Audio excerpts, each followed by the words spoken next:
All right, welcome to episode 25 of the Talking Friars podcast. I'm your host, Ben Fadden here. Jacob Zimmerman couldn't make it again, but it's just me today after the Padres get swept by the Colorado Rockies. I don't know if you could ever have like a worse road trip than the Padres literally just had.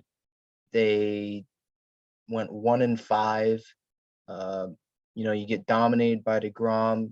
Stroman pitches great against you. Lucchesi only gives up one run against you.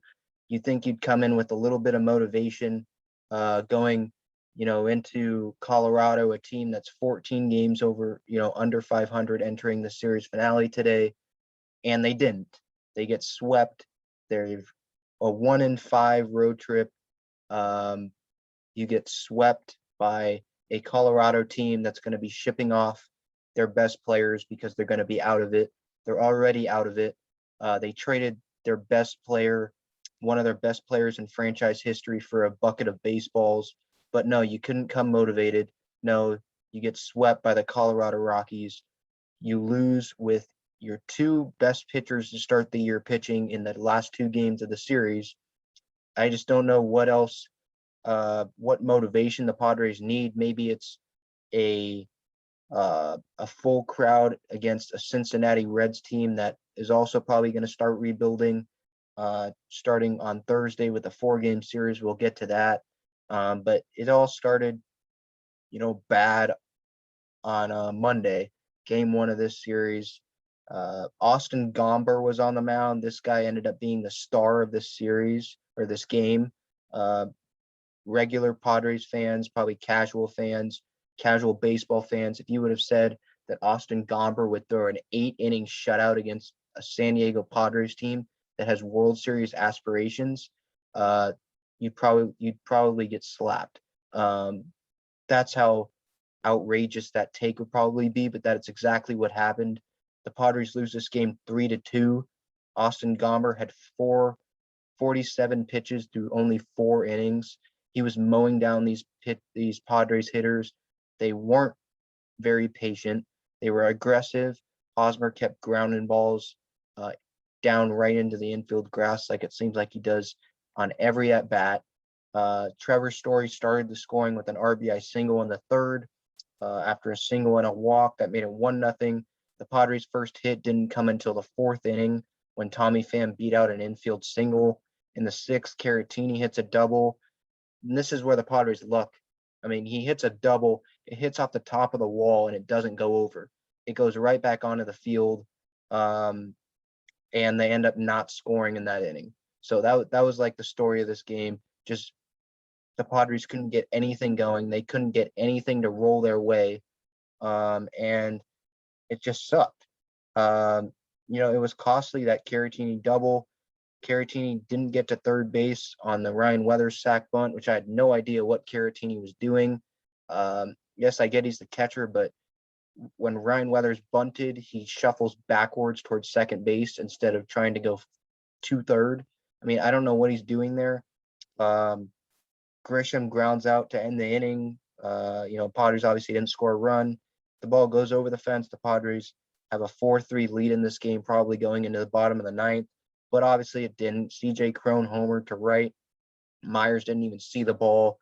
Everyone, made that like a meme on Twitter because that's exactly the offense. You're like looking for it and you can't find it. That's what Myers was with the ball over the fence on the CJ Crone homer that made it 2-0 Colorado.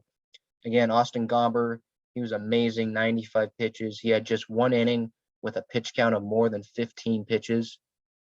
So the Padres hitters, they weren't getting a clue. They weren't very aggressive. There were no innings where the Padres or where Gomber threw more than 20 pitches. Again, so just too aggressive. They didn't make this guy really beat them. I think the Padres offense kind of beat themselves, just like they've done this whole road trip and pretty much these last 2 weeks. I mean, Padres didn't have 1 inning against Gomber when they had more than 1 base runner. Ryan McMahon RBI double in the 8th made it 3-0. Grisham hits the 2-run homer after Pham's double, which made it a 1-run game. But I mean, that wasn't off Austin Gomber. But So the score made it closer than it really seemed. It was a long game with the Padres just not doing anything offensively, anything to convince you that the offense was back. And then it kind of went back Wednesday, which I'll get to, but then someone else on the team messed it up. Gomber, 8 innings, no runs, 3 hits, no walks, 4 strikeouts. When you let Austin freaking Gomber go 8 innings and he gives up 3 hits, he walks no one. So obviously he didn't really even have a chance to walk many guys because Padres hitters didn't get to 3-ball counts.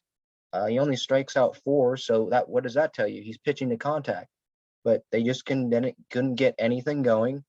They fell at 38-30 after this game, 4-11 in the last 15 after that loss, a 200 average, 139 strikeouts, just 2.73 runs per game in that span of those 15 games. I mean, this is terrible. The Rockies are supposed to be the team that, might get the Padres rolling here. This is a rebuilding team. This should be an easy series win. You have Yu Darvish, your ace, on the mound, which I'll get to now in game 2 on Tuesday. You have Yu Darvish, your ace, on the mound, and they were up 4-0, 4-0 with Yu Darvish on the mound here, and they didn't win this game. I mean, how is that? Well, they lose it 8-4. Darvish, 100 pitches. He wasn't on his game, so I'm not going to just say, there were a lot of people I was listening after the game and all that. People were saying, oh, the offense can't step up again. Darvish had a 4-0 lead and you lose. How does that happen? Like I just mentioned. Well, part of it was Darvish's fault. He gave up 4 earned runs here in 5 innings. He pitched into the 6th, didn't get an out. 5 strikeouts, 2 walks, 6 hits. Again, those 4 runs. But then the bullpen did their job until Tim Hill and Emilio Pagan pitched like they didn't belong in the major leagues. Both gives up 2 runs, 4 runs combined from the 2. And that's what gave the Rockies those 8 runs. They were getting hit hard.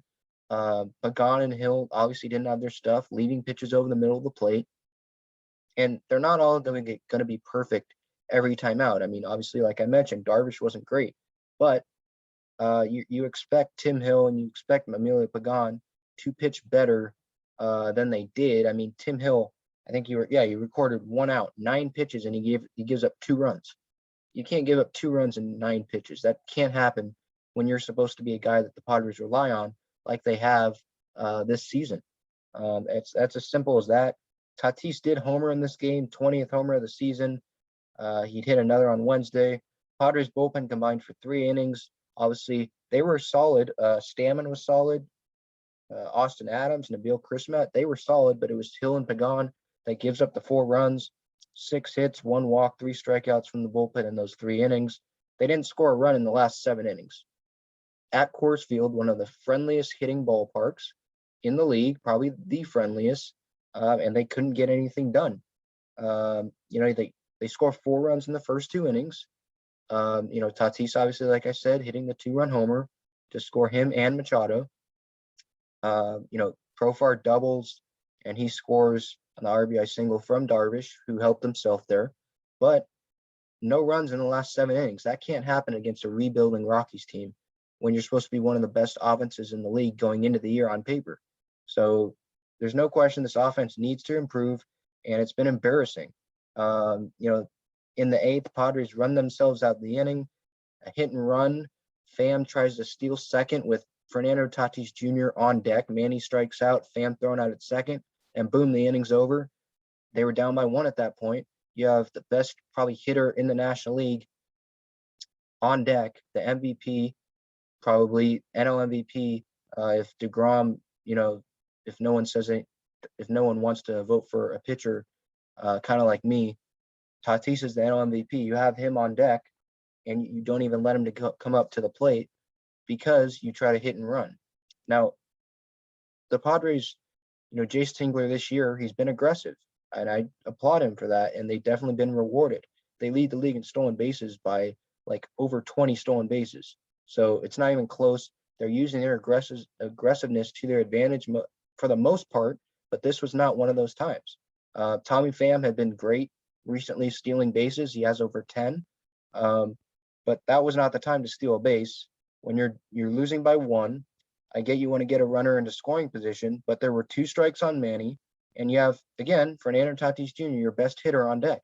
You just have to play those odds sometimes, and the Padres didn't do that, and they paid for it. Let's see, Padres, they're 4-10 in June after Tuesday night's loss. They fell to 38-31 on the year, 4-12 in the last 16 games. I was listening to the wrap-up show on Extra 1360 with John Schaefer and Jim Russell. They were saying that without Tatis, the Padres would probably have like the worst slugging percentage in baseball this year. You know, behind the Orioles, grouped in with the Orioles, the Pirates, those teams. That's flat out embarrassing. Okay, the Pirates and Orioles are fielding minor league rosters right now. The Padres are not. They're fielding rosters with future Hall of Famers on them, with Cy Young Award winners on them. I know that doesn't have anything to do with slugging percentage, but the point is they have a great roster on paper. They're supposed to be the second best team in Major League Baseball, and they haven't done it these past few weeks, and that has shown. 4-10 in June, that's not the start you want. You can say all you want that you've played these tough schedules and, oh, they played the Mets, they played the Dodgers in April, they're playing the Dodgers coming up. But the fact of the matter is, it doesn't matter how hard your schedule is. You're the San Diego Padres. You're expected to be in the playoffs this year, and playoff teams beat other playoff teams in the regular season and the Padres aren't doing that. If the Padres want to get where they expect to be at the end of the season, which is in October, playing games deep into October, the deepest that they've played into October since 1998, well, then they need to play better, and they have to beat these teams in the regular season that are probably going to see them in the playoffs. Because I'm sorry, if you can't beat the Cubs, if you can't beat, let's say the Dodgers, obviously, if you can't beat the Giants, you can't beat the Mets, you're splitting series and losing series to the Mets. And those teams are probably going to be in the playoffs this year. How can fans expect, how can the players and coaches expect to win playoff series against these exact same teams that they lost to in the regular season? So it has to improve. Moving on to game 3, wasn't much better. This was Wednesday afternoon. Blake Snell on the mound. I obviously said on my pregame thoughts, I wasn't very confident that they were going to win this game, but the storyline at the end of this game was not what I thought it was going to be. I thought it was going to be the offense again. They score 7 runs. Okay, you score 7 runs in a Major League Baseball game. You're supposed to win that game. And they didn't do it. And that's because of Blake Snell. Blake Snell gives up 7 runs. And he only goes 3 in the 3rd innings, 75 pitches, 1 strikeout, one strikeout to a team that was 14 games under 500 going into this game. 2 walks. He gives up 9 hits. Again, 7 earned runs. That's inexcusable. I'm going to get to him. But, Tatis, I do want to have some positive thoughts here. I know it's really negative right now, and it should be because of how bad this team's playing. Tatis, 21st home run on the year, 477 feet in the 3rd inning, his longest home run of his Major League career. He had a big bat flip, which is definitely understandable. Pitcher threw a pitch right down the middle, and he capitalized on it. He seems like one of the only bright spots right now. When the team's struggling offensively, they're struggling to win games. Doesn't matter. He continues to put up stats and put his name in that NL MVP conversation, right up there with Jacob deGrom of the Mets. Again, Padres offense, 7 runs. Let's see, they got the Tatis homer. Machado scores on the 2-run homer by Grisham in the 3rd. So they score 3 runs in that inning. In the 4th, they score 3 runs again. Pham scores on Tatis's RBI double. So, and then no runs in the 5th, no runs in the 6th, none in the 7th, none in the 8th. But no, in the sixth, Cronenworth did hit a homer coming off the bench. He was not starting in this game. He wasn't starting. Hosmer wasn't starting. Hosmer got out on a ground out. Surprise, not. Gets out on a ground out as a pinch hitter in this game. And then in the ninth, sac fly, scores Tommy Pham, ties it up. But then when you see Austin Adams come into the game, I'm sorry, you cannot be confident in Austin Adams coming in the game with the game on the line to try to extend it into extra innings. This guy, yeah, he's been great earlier in the year with the slider. That's pretty much all he throws. He was getting a bunch of strikeouts and he was doing his job. But when the strikeouts don't come, what comes? Walks. And that's exactly what happened in this ninth inning. Trevor Story up at the plate. He can't find the strike zone. He continues throwing the slider and he walks Story, and that ends up biting him in the butt. Story's still second. And then he gets behind the count to Charlie Blackmon. And then Charlie Blackmon, or now it's 2-2, and then Blackmon RBI single up the middle as a pinch hitter. Blackmon kills the Padres, but you could see this coming. I wasn't confident in Adams coming in there. You're not going to go to Melanson. He's been used a lot this year, and it's not a safe situation. He doesn't pitch as well in non-safe situations, so I'm not going to bang Tingler on that.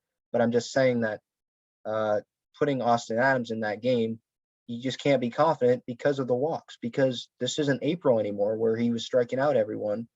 This is June now where the Padres are struggling. The pitching staff right now has been pretty well, except for Snell today.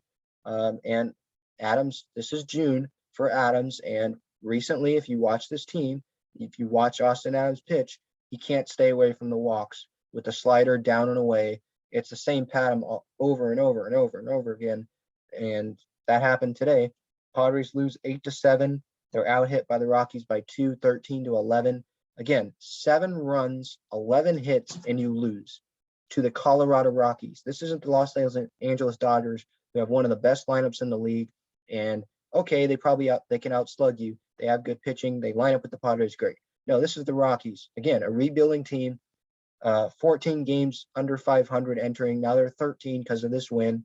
This is a team that isn't known for having a great pitching staff. This is a team that's going to probably trade Trevor Story, their best player.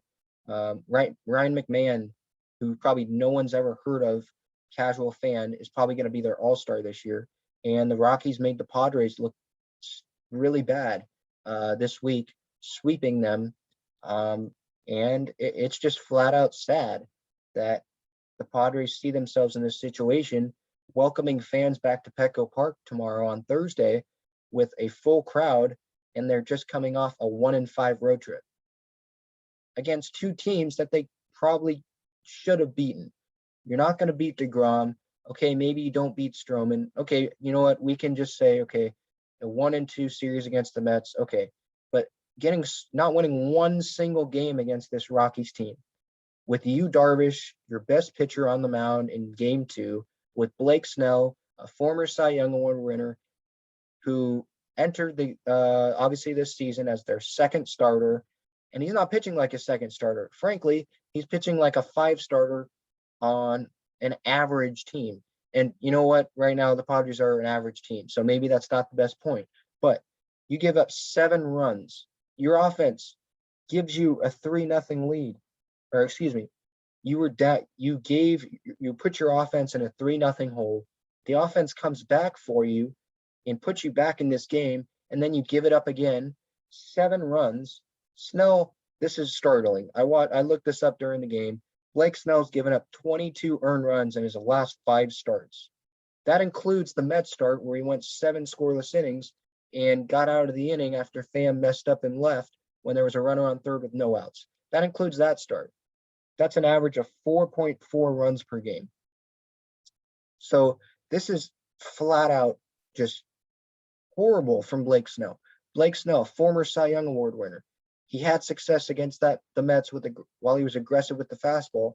And watching him, it just feels like he's not confident out there. And why should you be when you're giving up 7 runs to the Colorado Rockies? But even in the Mets start, he got off to a good start, then he lost his command.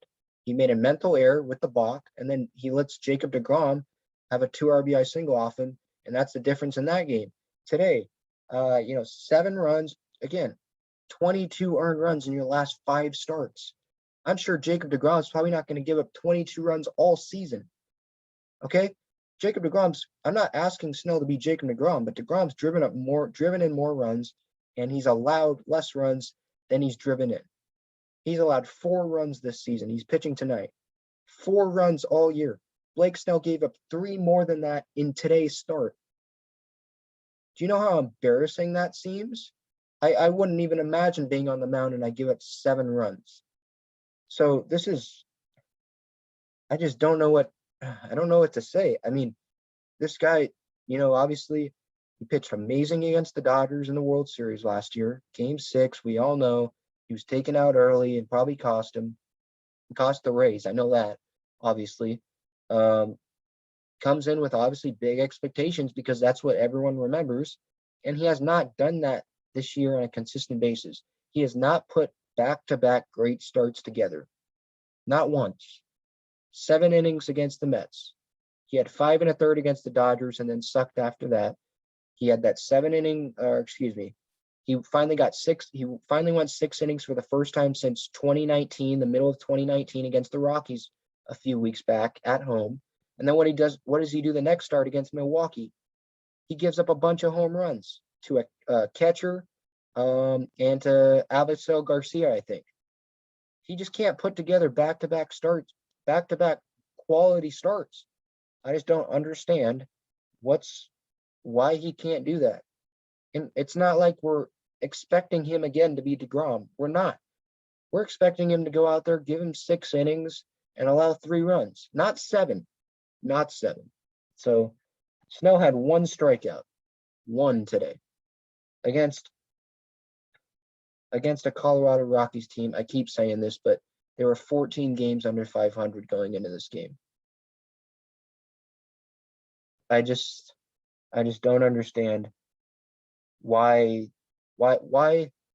it's just frustrating because obviously with the expectations he had and everyone else on this rotation seems to be coming around. Musgrove struggled a little bit middle after the first 4 starts. He's coming back.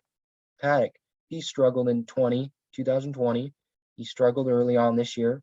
And then after he came back from the IL, he's pitched pretty dang well for a back of the end rotation. Lamet looks like he's healthy. He's pitching well. The one guy that's consistently blowing it up is Blake Snell. And that's one of the last guys you would probably imagine going into this year because of what he did in the World Series, because he's won a Cy Young Award. And this whole narrative and all that, early on the year, okay, you're on a new team, new teammates, new catching staff, okay, new pitching coach. It's June now. It's time to step up. And he has not done that yet. I'm rooting for the guy. I love his personality. I'm not big to video games, so I can't relate to that, but I love his personality. You love the post-game media sessions early on in the year when he was confident and he's saying, I'll be back. Don't worry. I feel great. Jace Tingler said today after the game, he said that his stuff looked great. He thought his stuff was good. Really? Those results don't show that. So a 1-5 road trip. They're now 38-32. This team was in first place in the NL West a matter of weeks ago. And now they're not. They're behind the Giants. They're behind the Dodgers. 4-13 in the last 17 games. 4-13.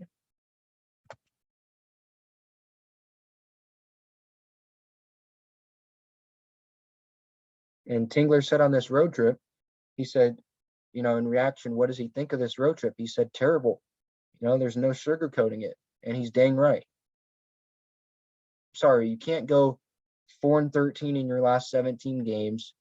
You can't go 1-5 on a road trip. And 3 of those games are against a really bad team in the Rockies, who are probably going to be fighting for a top 5 pick in this year's draft.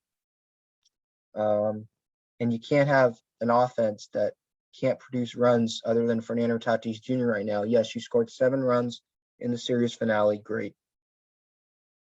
But that sure didn't happen this road trip, the whole time this road trip, right?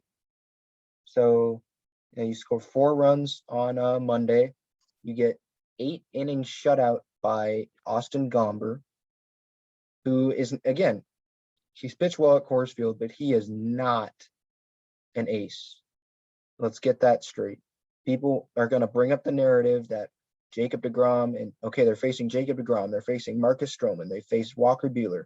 They went the week and a half where they faced Woodruff and Burns and Hauser and Buehler and Bauer and May and Kershaw. Yes, I get it. Okay, you have an excuse there. It's early in the season, but Austin Gomber does not belong anywhere near that category, and you got shut out by him. 4-13 in your last 17. I'm going to keep saying that because it needs to improve, and it needs to improve against the Cincinnati Reds this weekend. And I guess that's where this positive comes in, right? Because the Reds are not, at the top of their division. They're not expected to be a postseason team. So it's the same position, as the Colorado Rockies, really. I know the Rockies are worse. The Reds are 2.5 back in the NL Central, right behind the Cardinals and the Cubs, I believe. But they're not probably going to be a postseason team. So again, this is a team that you should be beating, right? There's a packed Petco Park for the first time since 2019. A sellout on Thursday, probably. And it's probably going to be packed all the way through. Great weekend, by the way, for San Diego. They have the U.S. Open in golf, a major at Torrey Pines this weekend, and obviously full crowd at Petco. And I'll tell you this, the Petco crowd is not going to be happy if this play continues. We'll do a quick preview here. Joe Musgrove against Wade Miley on Thursday. That's an earlier start time, I believe 5:40, so just pay attention to that. Game 2 on Friday, Tony Santillan for Cincinnati against Chris Paddock. Saturday's on Fox. That's an earlier game as well. Vladimir Gutierrez against Nelson Lamet. And then a great pitching matchup Sunday. Hopefully that's what it is on paper. Luis Castillo against Yu Darvish. So Thursday, Wade Miley did have a no-hitter on this year against an Indians offense that has been pretty bad. At least at the start of the year they were. But that's a game you should win with Joe Musgrove on the mound. Friday, that's a game you should win. Never heard of Tony Santillan, and I'm as big of a diehard baseball fan as you'll find. And Chris Paddock's on the mound. He's been pitching well. The first 2 games, those should be wins. Then Saturday, that probably should be a win as well. The Nelson Lamet against Vladimir Gutierrez. I've never heard of Vladimir Gutierrez either. Lamet is finally airing it out. And that's a very encouraging sign for his health. And if he can pitch like he did last year when he earned, top 5 in the Cy Young voting for the NL, then the Padres are going to be in a good spot. And Yu Darvish, I have no doubt in my mind they'll be able to bounce back Sunday, and they should have a very good chance of winning that. So if my expectation is that they take 3 out of 4. I don't care how bad the offense has been. I know Blake Snell was terrible on Wednesday or today, but the fact of the matter is, if you're looking just at these pitching matchups, it seems pretty lopsided to me. Thursday's lopsided to me. Friday's lopsided. Saturday's lopsided. And Sunday, that seems in favor of Yu Darvish because he's probably in the Cy Young running if Jacob deGrom weren't on this planet. So, Luis Castillo, he's a big name starter probably for some fans that follow the league all around it. But he hasn't pitched well this year. They miss Sonny Gray. So take 3 out of 4 is what I really, really hope this team does. They need to get back on the track, especially with the Dodgers coming in Monday, Tuesday, Wednesday of next week.